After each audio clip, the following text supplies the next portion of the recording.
Hi stamping friends, it's Jackie Bolhuis from Clumpin' Stampers, and I'm sure you've heard the buzz by now that Stampin' Up! Has a brand new design stamp pad. I thought I would just take a few minutes to introduce it to you and give you some tips for opening it.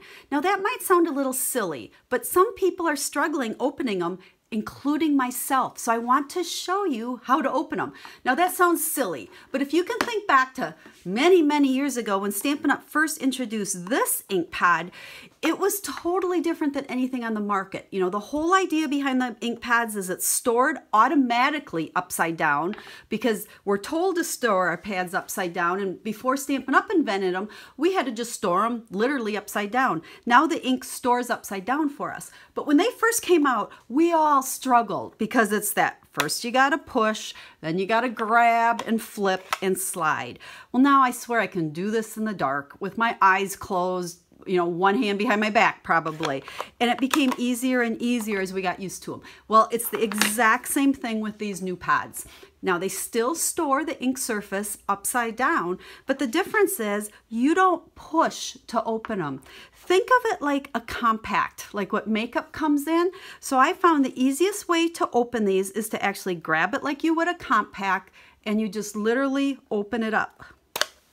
Now, you saw I struggled a little bit with that, and that is one of the problems I've been hearing about them, but you know what? This one's brand new. That is actually the very first time I even opened it. I just got a whole batch of them.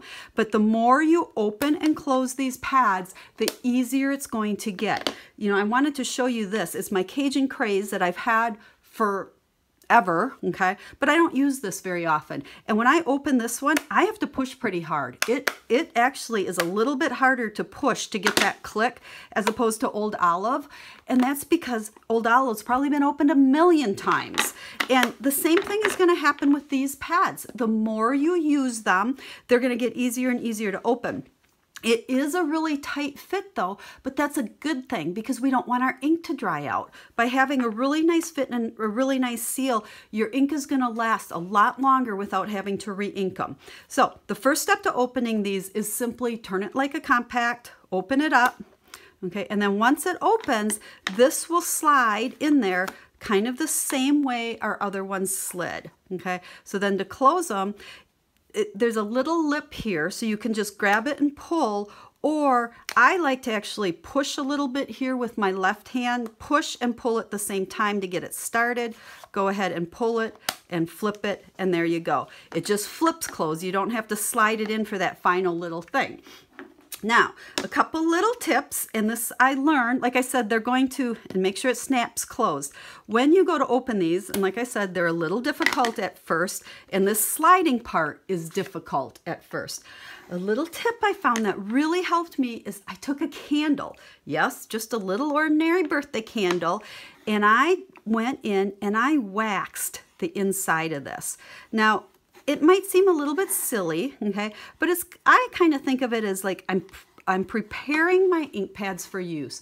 Kind of like when we get those bold stamps, the rubber ones, and we have to take like an emery file or a little piece of sandpaper and rough them up.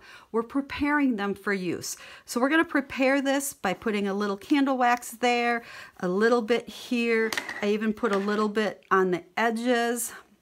You want to be careful as you're doing this that you know, a little pieces of the candle go. You don't want it to land on your ink surface there, okay? So ink them up, and then I actually took it and I blew a little bit into, you know, those edges away from the ink surface to get all of that out there. And then once you take your pad, oh, let's get it started. There we go.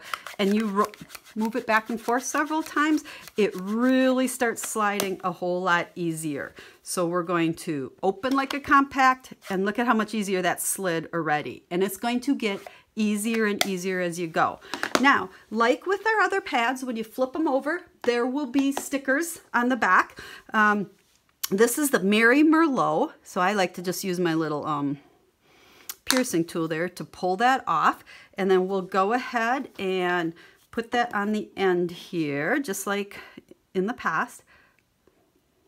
So there's that one. Now you'll also notice that there is a blank one here. So we're going to go ahead and take that one off. And then let's see, let's open our pad. And what this one is for, oops, I got a little ink in there, that's okay, is my hands are always full of ink. That doesn't bother me at all. This one actually will go right down here in the groove. Okay, so we can take this, or you, my can needs something a little pointed.